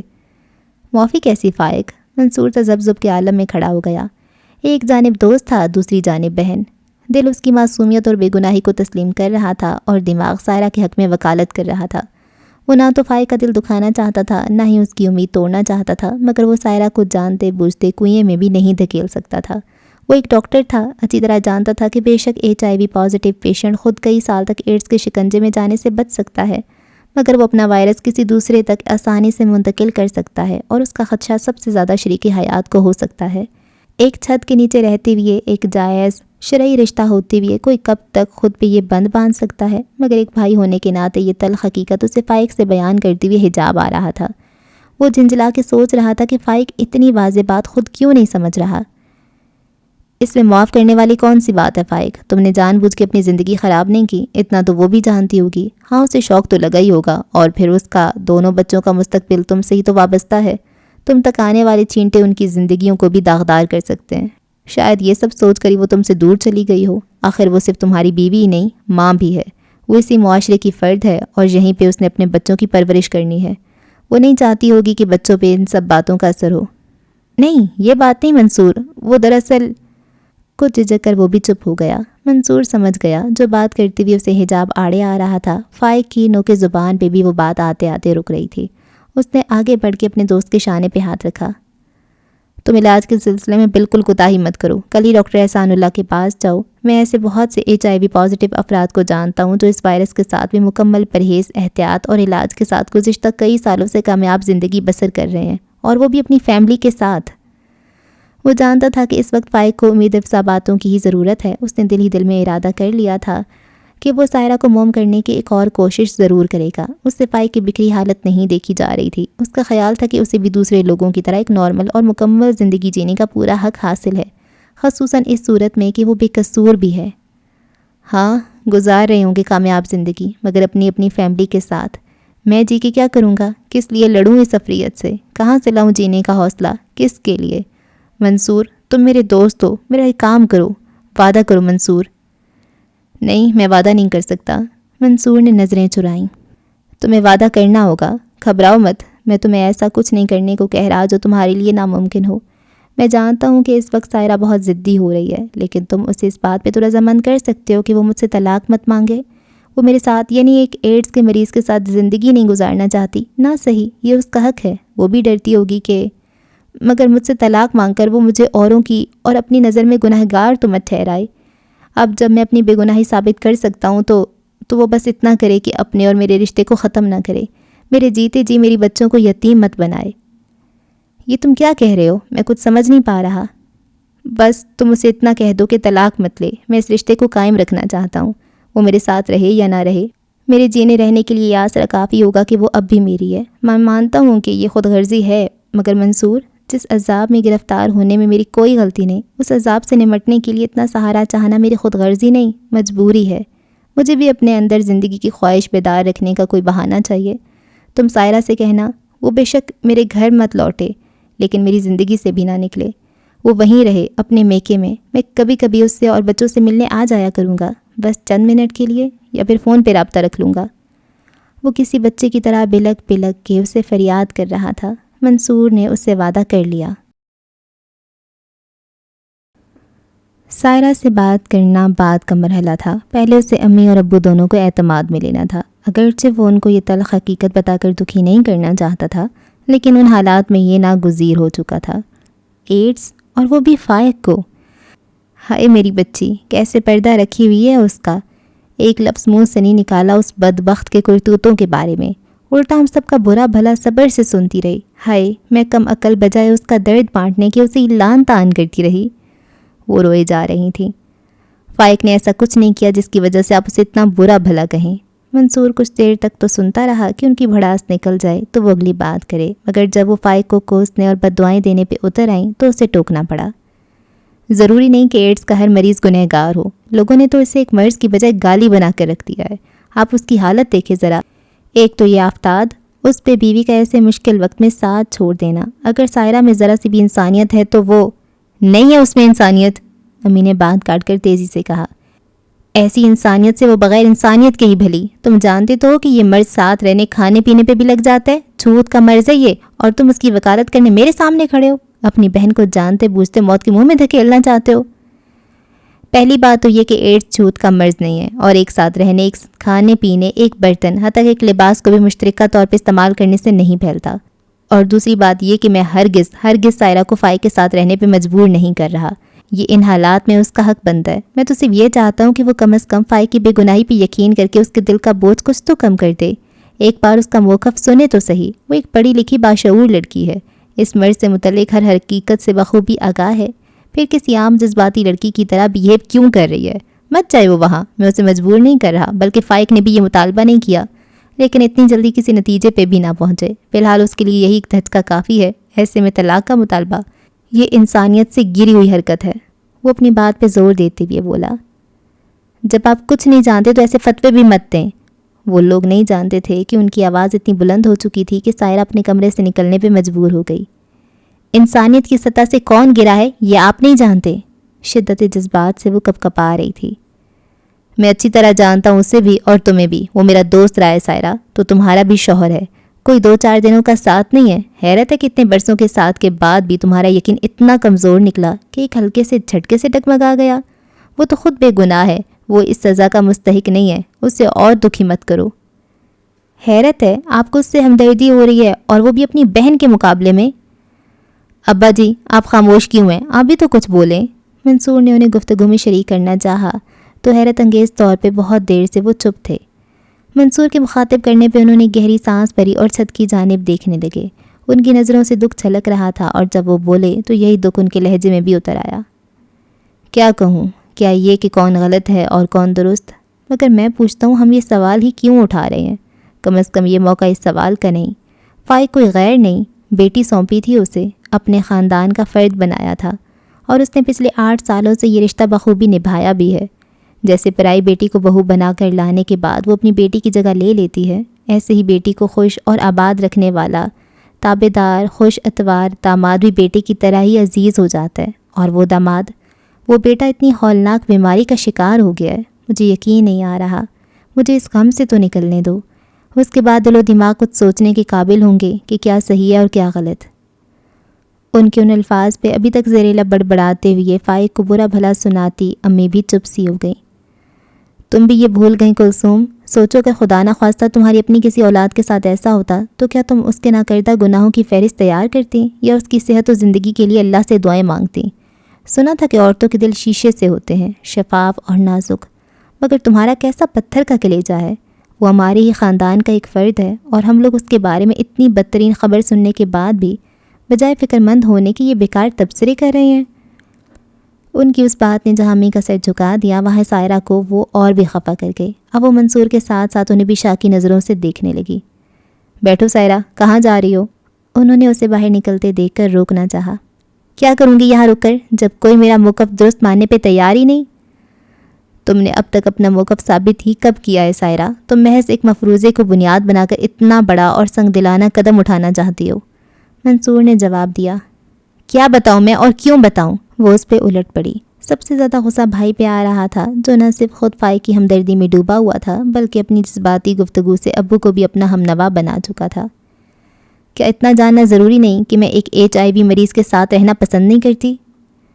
وہ بھی تمہیں اپنے ساتھ رکھنے کا پابند نہیں کر رہا، مگر طلاق اور خلا کی رٹ چھوڑ دو، اس کے پاس جینے کا کوئی بہانہ تو رہنے دو۔ ہاں، اگر اس کا قصور ثابت ہو جاتا، وہ واقعتاً کوئی بدکردار شخص ہوتا تو میں خود تمہیں اس کے ساتھ نہ رہنے دیتا، چاہے وہ اس مرض کا شکار ہوتا یا نہ ہوتا۔ ہاں سائرہ بیٹے، یہ رشتہ اتنا کمزور نہیں۔ تم نے اللہ رسول کو حاضر ناظر جان کر اس رشتے پر رضامندی ظاہر کی تھی۔ نکاح کا مطلب یہ نہیں کہ اچھے وقت میں وفاداری نبھائی جائے اور برے وقت میں آنکھیں پھیر لی جائیں۔ وہ تمہارا شوہر ہے اور شوہر کے بہت سے حقوق اللہ نے عورت پہ رکھ چھوڑے ہیں۔ اس کا برا وقت چل رہا ہے، ایسے میں اس کا ہاتھ جھٹک کر علیحدہ ہونے پر تم اللہ اور اس کے رسول صلی اللہ علیہ وآلہ وسلم کی ناراضی مول لے سکتی ہو۔ تم وہ دن یاد کرو جب اس کے ساتھ خوشیوں بھری زندگی گزار رہی تھی۔ اس نے تمہارے سب حقوق ادا کیے، ہر ممکن خوشی تمہیں مہیا کی، تمہاری اور اپنی اولاد کی خاطر پردیس کاٹا۔ اب مشکل وقت میں اس کا سہارا بننے کی بجائے تم اسے چھوڑ دینا چاہتی ہو؟ نہیں، نہ یہ میری تربیت ہے، نہ اچھی مسلمان بیویوں کا شیوا۔ میں تمہیں اس کی اجازت نہیں دوں گا۔ انہوں نے حتمی انداز میں کہہ کے بات ختم کر دی۔ سائرہ نے کچھ کہنے کے لیے منہ کھولا، مگر ان کے سامنے احتجاج کو بیکار جانتے ہوئے چپ ہو گئی۔ واپس جاتی ہوئے اس کے انداز میں بے بسی اور جھنجھلاہٹ نمایاں تھی۔ کلثوم، بیٹی کو اچھی اقدار سے آگاہ کرنا تمہارا فرض ہے۔ فائق کی جگہ اپنے بیٹے کو اور سائرہ کی جگہ بہو کو رکھ کے سوچو، کیا تب بھی تم اس کا ساتھ دیتی؟ اس شفاق سوال پہ وہ کانپ اٹھی۔ اللہ نہ کرے، کیسی باتیں کر رہے ہیں آپ؟ یہ احساس دلانا چاہ رہا ہوں کہ یہ ناگہانی آفت ہے۔ فائق پہ مجھے اتنا ہی اعتبار ہے جتنا منصور پر۔ اگر خدا نہ خواستہ وہ خود ذمہ دار ہوتا اس عذاب کا، تب شاید میں بھی سائرہ کے حق میں فیصلہ دیتا، لیکن سائرہ کے پاس بھی کوئی وجہ نہیں ہے اسے قصوروار ثابت کرنے کی۔ اسے کہو عقل سے کام لے۔ مجھے فائق کی حکمت عملی پسند آئی ہے۔ بے شک سائرہ بچوں کے ساتھ یہاں رہے جب تک جی چاہے رہے، مگر فائق سے رشتہ تو نہ ختم کرے، نہ ہی رابطہ۔ وقت گزرنے کے ساتھ ساتھ اس کے خیالات میں خود بخود نرمی پیدا ہو جائے گی۔ اسے اس بات پہ رضامند کرنا تمہارا کام ہے۔ انہوں نے خاموشی سے سر ہلا دیا، مگر وہ جانتی تھیں کہ یہ کام کتنا دشوار ہے۔ سائرہ کو ہٹ کا اتنا پکا انہوں نے زندگی میں کبھی نہیں پایا تھا۔ میں اس سے کوئی بات نہیں کرنا چاہتی۔ آج پھر فائق کا فون آیا تھا۔ وہ سائرہ سے صرف ایک بار بات کرنے کا خواہش مند تھا، مگر وہ راضی نہیں تھی۔ سن تو لو، کہنا کیا چاہتا ہے؟ امی نے اصرار کیا۔ میں جانتی ہوں اسے کیا کہنا ہے۔ سائرہ نے بے حسی کا لبادہ اوڑھ رکھا تھا۔ بیٹی، اتنا تنتنا اچھا نہیں۔ وہ قسمیں اٹھا رہا ہے، وہ گنہگار نہیں۔ اس نے اپنے مرحوم والدین کی قسم بھی اٹھائی ہے، اپنے معصوم بچوں کی بھی۔ اس کی بیماری کی نوعیت کی وجہ سے تم اس کے ساتھ نہیں رہنا چاہتی، یہ بات عقل تسلیم کرتی ہے۔ تمہارے ان خدشات کو تمہارے ابا اور تمہارے بھائی بھی بجا مانتے ہیں، مگر فائق سے اتنی نفرت، اس کا کیا مطلب ہے؟ اس کی اتنی تحقیر کرنا تمہیں زیب نہیں دیتا؟ آخر وہ تمہارا شوہر ہے، تم مان کیوں نہیں لیتی کہ وہ بے قصور ہے؟ شاید تمہاری اسی بات سے اسے قرار آ جائے۔ بار بار فون کر رہے، کرتا رہے، میری بلا سے عمر بھر کرتا رہے، کھاتا رہے قسمیں اپنی پاک دامنی کی۔ مجھے یقین نہیں کرنا، بس نہیں کرنا۔ بھئی حد ہٹ دھرمی اور سنگ دلی کی۔ وہ ہاتھ جھٹکتے ہوئے اٹھ گئیں اور منصور سے کہہ دیا کہ وہ بات کرنے پہ آمادہ نہیں۔ منصور ریسیور ہاتھ میں لیے انتظار کرتا رہا تھا۔ اسے نئے سرے سے سائرہ پہ تاؤ آیا، مگر ضبط سے کام لیے ہوئے اس نے فائق سے بہانہ بنایا۔ وہ شاید سو گئی ہے۔ طفل تسلیاں مت تو دوست، میں جانتا ہوں کہ وہ میری آواز تک سننے پہ تیار نہیں۔ مگر اسے تیار کرو، اسے مناؤ، اسے یاد دلاؤ کہ اس کا ظرف اور اس کا دل کتنا بڑا ہے۔ وہ ہمیشہ میری خطائیں معاف کرتی آئی ہے، ہمیشہ میری کوتاہیاں درگزر کرتی آئی ہے۔ بہت بڑا دل ہے اس کا، اور اس دل میں بے حد بے حساب محبت اور گداز بھی بھرا ہے۔ اسے یہ سب یاد دلاؤ منصور۔ اس سے کہو فائق اب بھی تمہارے سامنے گھٹنے ٹیکنے بیٹھا ہے اور ایک ہی بات دہرا رہا ہے، بس آخری بار سائرہ، آخری بار، آئندہ نہیں۔ مجھے پتہ ہے وہ مان جائے گی۔ اس سے کہنا اس بار بھی اپنا دل موم کر لے، اس بار بھی میرا قصور نظر انداز کر دے، معاف کر دے مجھے۔ اگر تم یوں ہی معذرت خوانہ رویہ اپنائے رہو گے تو وہ اور پھیلے گی۔ ایک ہم ہیں کہ اسے تمہاری بے گناہی بلکہ مظلومیت کا یقین دلا دلا کر ہلکان ہو رہے ہیں، اور ایک تم ہو کہ معافیاں مانگ مانگ کے اس کا شک اور پختہ کر رہے ہو۔ میں ایک بار پھر کوشش کرتا ہوں، بلکہ ایسا کرتا ہوں پہلے تمہاری بھابھی کو اس کے پاس بھیجتا ہوں۔ میں بھائی ہوں اس کا، بہت سی باتیں ایسی ہیں جو لحاظ کی وجہ سے ہمارے مابین انکہی رہ جاتی ہیں۔ زوبیہ سے اس کی دوستی اور بے تکلفی ہے، وہ مؤثر اور بہتر انداز سے اس کے خدشات دور کر دے گی۔ ویسے بھی زوبیہ کو کنونس کرنا بہت اچھی طرح آتا ہے، پھر ضرورت پڑی تو میں بات کروں گا، اور اب تم فون مت کرنا، میں خود تمہیں کال کرتا ہوں کسی اچھی خبر کے ساتھ۔ اس نے فائق کو تسلی دے کر فون رکھا اور زوبیہ سے تفصیلی بات کی۔ فی الحال میں اتنا کر سکتی ہوں کہ اسے فون پہ فائق سے بات کرنے پہ تیار کر لوں، اس سے زیادہ زور ڈالنا مناسب نہیں ہوگا۔ یہ بھی غنیمت ہوگا، وہ غریب ہلکان ہو رہا ہے، اس کے پاؤں تک پڑنے پہ تیار ہے۔ جب تک یہ لڑکی اس سے بات نہیں کرے گی اور اپنا طلاق کا فیصلہ واپس نہیں لے گی، وہ اپنا علاج نہیں کروائے گا۔ یہ قسم اٹھا چکا ہے وہ، کم از کم انسانی ہمدردی کی بنیاد پہ ہی سائرہ مان جائے۔ زوبیہ بڑی امیدیں لے کر سائرہ سے بات کرنے گئی تھی۔ نند بھابھی کا رشتہ ہونے کے باوجود دونوں میں ذہنی ہم آہنگی اور دوستی مثالی تھی۔ بھابھی آپ بھی؟ سائرہ سر تھام کے رہ گئی۔ مجھے امید تھی کہ کم از کم آپ تو مجھے سمجھیں گی، مگر جب آپ میں سے کوئی حقیقت نہیں جانتا تو مجھے مجبور کیوں کیا جا رہا ہے؟ حقیقت تو تم بھی نہیں جانتی۔ کیا تمہارے پاس کوئی ثبوت ہے کہ فائق کو یہ مرض اس کی بے راہ روی کی وجہ سے لگا ہے؟ ہمارے پاس تو اس کی سچائی پہ یقین کرنے کے لیے اس کے گزرے ماہ و سال ہیں، جو اس کے کردار کے ستھرے ہونے کی تائید کرتے ہیں۔ وہ کچھ بھی کر لے، میں یقین نہیں کروں گی، اس نے پتھریلے لہجے میں کہا۔ زوبیہ بھی اس بات پہ ایسے ہی جھنجھلا گئی جیسے منصور اور امی جھنجھلا جاتے تھے۔ کوئی وجہ بھی تو ہو، تمہیں اس کے پاس جانے کے لیے کوئی مجبور نہیں کر رہا، نہ تم ہم پہ بوجھ ہو، نہ ہم میں سے کوئی بھی تمہارا دشمن ہے جو زبردستی تمہیں اس کے ساتھ رہنے پہ مجبور کرے گا۔ ایک عورت ہونے کی حیثیت سے مجھے مکمل احساس ہے کہ ایک ایڈز کے مریض کے ساتھ ایک ہی چھت تلے، ایک ہی چار دیواری میں اور اس نازک رشتے کے ساتھ زندگی گزارنا کتنا مشکل ہے، لیکن منصور چاہتے ہیں کہ تم سے اتنی رعایت برت لو فائق کے ساتھ کہ اس سے فی الحال علیحدگی اختیار نہ کرو۔ ابھی اسے موقع دو، اسے علاج کی ضرورت ہے، بر وقت علاج کی، اور میں تمہاری ناراضی کی وجہ سے وہ اپنا علاج نہیں کروا رہا۔ تم ایک بار اس سے نرمی سے بات کر لو، اس کی بات کا یقین کر لو۔ نہیں کرواتا علاج تو بے شک مت کروائے، میں ذمہ داری نہیں ہے یہ، مگر میں بات نہیں کروں گی، اس بار تو ہرگز نہیں۔ وہ شوہر ہے تمہارا۔ زوبیہ کو شدید دکھ ہوا، وہ سائرہ کو بہت حساس سمجھتی تھی، مگر اب اس کی بے حسی اسے ایک افسوسناک حیرت میں مبتلا کر رہی تھی۔ تم کتنی بدل گئی ہو سائرہ، تم ایسی کٹھور تو کبھی نہ تھی۔ تمہارا یہ فرض بنتا ہے کہ… بس کیجئے بھابھی، جیسے دیکھو مجھے میرے فرائض اور شوہر کے حقوق یاد دلا رہا ہے۔ میں کچھ یاد نہیں کرنا چاہتی سوائے اس ایک بات کے۔ کس بات کے؟ زوبیہ چونکی۔ مجھے پہلے بھی کئی بار لگا ہے کہ تم کچھ چھپا رہی ہو، مجھے بتاؤ سائرہ، شاید میں تمہاری مدد کر سکوں۔ آپ میری مدد کرنا چاہتی ہیں تو بس اتنا کیجئے کہ ابا جی اور منصور بھائی کو کہہ دیں مجھ پہ فائق سے مصالحت کرنے کے لیے دباؤ مت ڈالیں، میں ایسا مر کے بھی نہیں کروں گی۔ میرا شک یقین میں بدل رہا ہے سائرہ، مجھے کئی بار ایسا محسوس ہوا جیسے تمہارے دل میں اس بات کے علاوہ بھی کچھ ہے، تم سے فائق کی بیماری کی وجہ سے اس سے گریزا نہیں ہو، کچھ اور وجہ بھی ہے۔ ہاں ہے وجہ۔ وہ بھی اس کانٹے کو دل میں پیوست کیے ہوئے اب درد سے نڈھال ہونے لگی تھی۔ ہر کوئی مجھے مورد الزام ٹھہرا رہا ہے، میرے اپنے والدین، میرے بھائی بھابھی بہنیں، سب کے نزدیک میں پتھر دل ہوں، فائق کے ساتھ سختی سے پیش آ رہی ہوں، مگر میرا کہنا ہے کہ وہ اسی کا مستحق ہے، بلکہ اس سے کہیں زیادہ کا۔ اسی وقت منصور نے بھی سائرہ سے بات کرنے کے لیے آنا چاہا۔ وہ اپنے کمرے میں بے چینی سے زوبیہ کا انتظار کر رہا تھا، پھر اسے لگا کہ اسے بھی اندر آ جانا چاہیے، مگر کمرے کے ادھ کھلے دروازے پہ وہ رک جانے پہ مجبور ہو گیا تھا۔ ابا جی کے نزدیک میں ایک مثالی مشرقی اور مسلمان بیوی نہیں ہوں، کیونکہ میں نے مشکل وقت میں شوہر کا ساتھ دینے کی بجائے اپنا راستہ الگ کر لیا ہے۔ منصور بھائی کا کہنا ہے کہ اتنے برسوں کے ساتھ کے بعد بھی فائق کو سمجھ نہیں پائی اور اس کی بے گناہی پر یقین نہیں کر رہی۔ امی کے نزدیک میں ایک بیمار اور مظلوم شخص کے دکھوں میں اضافہ کر رہی ہوں، اس کی قسموں کو جھٹلا کر۔ مگر بھابھی، میں آپ کو بتاتی ہوں کہ یقین کرنے کی نوبت تو تب آتی جب میرا اس پہ اعتبار ڈگمگاتا، مجھے ان کی پارسائی پہ یقین کرنے کے لیے ان کی کسی قسم کی قسموں یا گواہیوں کی ضرورت نہیں تھی۔ جب انہوں نے مجھے اپنے HIV پازیٹیو ہونے کے بارے میں بتایا تو میرے سر پہ جیسے ساتوں آسمان گر پڑے تھے۔ میرے قدموں تلے سے زمین کھسک گئی تھی، لیکن اس اذیت ناک کیفیت میں بھی ایک بار بھی میرے دل میں وہ خیال نہیں آیا۔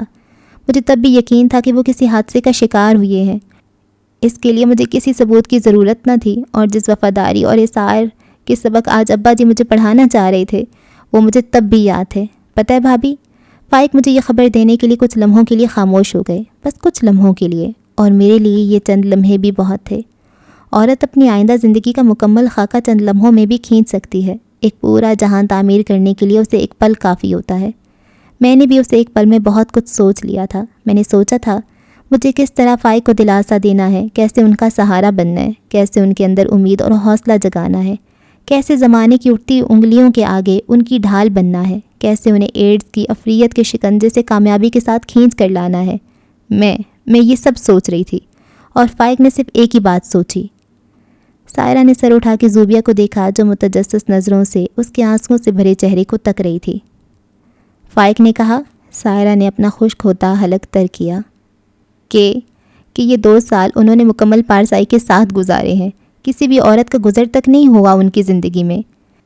میں کہنا چاہتی تھی کہ فائق آپ یہ مت کہیں، آپ کو یہ کہنے کی ضرورت ہی نہیں، میں جانتی ہوں ایمان کی حد تک مجھے آپ پہ اعتماد ہے، مگر بھابھی فائق نے مجھے یہ کہنے کا موقع ہی نہ دیا، وہ اپنی کہتے رہے۔ نہ ان 2 سالوں میں نہ اس سے پہلے کبھی بھی میرا تعلق کسی اور سے نہیں رہا سوائے اس جائز شرعی تعلق کے جو تم سے وابستہ ہے۔ میں نے ایک بار پھر ان کے بیان کی تصدیق کرنا چاہی، لیکن انہوں نے کہا بھابھی کہ اگر یہ مرض اسی وجہ سے حملہ آور ہوتا ہے تو ضرور یہ مرض ان تک میری وجہ سے آیا ہوگا۔ کیا؟ زوبیہ کے منہ سے ہلکی سی چیخ نکل گئی۔ دروازے کے باہر کھڑے منصور کے قدم بھی ڈگمگا گئے۔ اندر سے سائرہ کی دبی دبی سسکیوں کی آوازیں ابھر رہی تھیں۔ وہ مجھ پہ شک کر رہے تھے، میں نے ان سے ایک سوال تک نہیں کیا تھا، اور وہ مجھ سے سوال پہ سوال کر رہے تھے، میرے شب و روز کا حساب مانگ رہے تھے۔ ایسا کرتے ہوئے انہیں میرے ساتھ گزارے 8 برس یاد نہ رہے، میری وفائیں، میری پارسائی یاد نہ رہی، تو اب میں کس لیے یہ خیال رکھوں ان کا؟ تم نے یہ سب پہلے کیوں نہیں بتایا؟ کیا بتاتی اور کسے بتاتی؟ ایک بھائی کے سامنے کیسے کہتی کہ اس کی بہن پہ اس کے شوہر نے الزام لگایا کہ وہ پارسا نہیں ہے؟ میں مر نہ جاتی یہ سب کہتے ہوئے، اور میرے ماں باپ نہ مر جاتے یہ سن کر؟ میں آپ کو کیا بتاؤں بھابھی، مجھ پہ کیا گزری تھی؟ میں کتنی دیر تو یقین تک نہ کر سکی کہ یہ سب فائق نے کھا ہے، اور وہ بھی مجھ سے۔ کیا صدمے سے ان کا دماغ الٹ گیا تھا؟ مگر نہیں، وہ پورے ہوش و حواس میں تھے۔ حواس تو میرے شل ہو گئے تھے۔ وہ اسی شام مجھے ٹیسٹ کروانے لے گئے، اور اگلے دن جب رپورٹس نیگیٹو آئیں تب میرے حواس واپس لوٹے۔ اب وہ شرمندہ نظر آ رہے تھے، مگر کیا یہ شرمندگی اس ذلت کا ازالہ کر سکتی ہے بھابھی جو میں نے سہی؟ نہیں، میں یہ غلطی معاف نہیں کر سکتی۔ مجھے اس شخص پہ ترس نہیں آتا، آ بھی نہیں سکتا۔ ہاں ہوگا وہ بھی قصور، مگر میں اس کا اقرار نہ اس کے سامنے کروں گی نہ کسی کے سامنے۔ کیوں میں یقین کروں اس کی قسموں کا؟ کیوں اسے ہلکا پھلکا کروں جس نے محض ایک کمزور لمحے میں مجھ سے میرا نسوانی غرور چھین لیا؟ تڑپنے دیں اسے، یہ مرض ضرور اسے بغیر کسی گناہ یا لغزش کے ملا ہوگا، مگر جو سزا میں دے رہی ہوں وہ بالکل جائز ہے۔ اس کا وہ گناہ اتنا ہی بڑا تھا۔ زوبیہ کے پاس کہنے کو کچھ نہ تھا، اور منصور کے پاس وہاں رکنے کا کوئی جواز نہ تھا۔ وہ دبے پاؤں لوٹ گیا۔ اس نے فائق سے کہا تھا کہ وہ خود اسے فون کرے گا، اس لیے اب اس کا نمبر ملا رہا تھا۔ منصور بول رہا ہوں۔ نہیں فائق، مجھے افسوس ہے، میں اپنا وعدہ پورا نہیں کر سکتا۔ اس کے لہجے میں رکھائی تھی۔ تمہیں خلا کے کاغذات جلد مل جائیں گے۔ اوکے جی، تو یہ ناول کمپلیٹ ہو گیا۔ اس کا جو اینڈ تھا وہ بہت بہت ڈفرینٹ تھا۔ میں ایسا اینڈ نہیں ایکسپیکٹ کری تھی۔ مجھے لگ رہا تھا کہ یہ مان جائے گی، کس طریقے سے وہ ٹھیک ہو جائے گا، کیا پتہ اس کی رپورٹس ہی غلط ہوں، وہ کسی اور کی رپورٹس ہوں اور اس کے پاس آ گئی ہوں۔ تو ہاں جی، یہ بہت ہی ایک نارمل سچویشن تھی۔ یہاں پہ ہمارے ہاں تو عورت پہ ایسے یوں چٹکیوں میں الزام لگتا ہے، چٹکیوں میں، بہت بہت نارمل ہے۔ اور اتنی گھٹیا الزام فوراً سے، اچھا ٹھیک ہے تمہیں بیماری ہے تو تم نے فوراً سے یہ کنسیڈر کر لیا کہ بیوی سے لگی ہوگی، لیکن اس کی بیوی نے تو یہ کبھی نہیں سوچا تھا کہ اس کے ہسبینڈ نے بھی کچھ غلط کیا ہوگا، اس کی وجہ سے اس کو یہ بیماری لگی ہے۔ خیر ایڈز ایک الگ چیز ہے، اب تو شاید اس کا علاج بھی آ گیا ہوگا۔ تو یہ پہلے کا ناول ہے کافی شاید تو، لیکن یہ جو اس میں مین پوائنٹ تھا وہ بیماری نہیں تھا، اس میں جو مین پوائنٹ تھا وہ یہ تھا کہ کیسے اتنے سال کا وہ جو اس نے وفا نبھائی اور اتنا بڑا دل رکھا اور اچھی بیوی تھی وہ پرفیکٹ، لیکن کیسے اس نے کہا کہ تم سے مجھے لگا ہوگا، کیسے فوراً سے شک کر لیا. ہمارے ہاں یہ بہت نارمل ہے. اچھا بچے نہیں ہوتے سب سے پہلے نا عورت کو ہی قصوروار کہلایا جاتا ہے کہ اسی میں کوئی پرابلم ہوگی، یہی دوائیاں کھائے، یہی بار بار ڈاکٹر کے پاس جائے. اور بہت دفعہ ایسا نہیں ہوتا، بہت دفعہ ان کے ہسبینڈ میں پرابلم ہوتا ہے. تو آج کل پھر بھی ہسبینڈ کو کوئی نہیں ڈاکٹر کے پاس لے کے جاتا، وہ خود ہی نہیں جاتے ہسبینڈ، وہ کہتے ہیں ہم کیوں جائیں، ہمیں تو کوئی مسئلہ نہیں ہے. تو وہ بیچاری دوائیاں کھا کھا کے کبھی کون سی دوائیاں کھا رہی ہوتی ہے، ہارمونل چینجز ہوتے ہیں اس کے ساتھ، اتنی زیادہ موٹی ہو جاتی ہیں عورتیں، پھول جاتی ہیں، تو ان کے ایشوز ہوتے ہیں. اور بھی اس طرح کی بہت سی چیزیں جس میں فوراً سے عورت کو گنہگار بنا دیا جاتا ہے، اس پہ الزام ڈال دیا جاتا ہے، جبکہ ایسا نہیں ہوتا. ہر دفعہ ایسا نہیں ہوتا، ضروری نہیں ہوتا. تو مرد پہ ہاتھ اٹھانا، انگلی اٹھانا بہت مشکل ہوتا ہے، عورت پہ بہت آسان ہوتا ہے. تو اس لیے میں کہتی ہوں نا میں فیمنسٹ ہوں کیونکہ عورتوں کے ساتھ غلط ہو رہا ہے. پھر آپ لوگ کہتے ہیں کہ کون سے حقوق یہ وہ، میں وہ والی بات نہیں کر رہی ہوتی کہ آپ ہاں مارچ لے کے شروع ہو جائیں، آپ لوگ غلط ڈیمانڈس کریں، وہ میں نہیں کہتی. میں بیسک رائٹس کی بات کرتی ہوں، میں یہ برابری کی بات کرتی ہوں کہ عورت کو بھی عزت دینی چاہیے، اس کو بھی وراثت میں حق دینا چاہیے اور اس کا بھی خیال رکھا جانا چاہیے. تو عورتیں خود ہی اپنا خیال نہیں رکھ رہی ہوتی نا، لیکن یہاں پہ اب اس نے خیال رکھا تو اس کو سب نے کہا کہ نہیں تم کرو. خیر ان کو یہ بات بھی نہیں پتہ تھی. تو یہ بات پتہ ہو بھی جائے تو بہت سی فیملیز کہتی ہیں کوئی بات نہیں، اس نے شک کر لیا، کوئی بات نہیں، بعد میں وہ ٹھیک بھی تو ہو گیا، اس نے معافی بھی تو مانگ لی. تو ہاں چلیں، اب اس پہ بھی ترس آ رہا ہے، لیکن اس نے حرکت بھی تو بہت غلط کی ہے نا. خیر جی، آپ بتائیں آپ کو کیسا لگا یہ ناول. بہت ہی سوشل ایشوز پہ یہ ناول تھا اور مجھے بہت اچھا لگا. ہوتی ہے جی اگلی ایپیسوڈ میں ملاقات. آپ نے فائز افتخار کے باقی ناولز پڑھنے ہیں تو آپ کو پلے لسٹ مل جائے گی اسکرین پہ، سب چیک آؤٹ کریں، سب بہت اچھے ہیں. ٹھیک ہے جی، اللہ حافظ.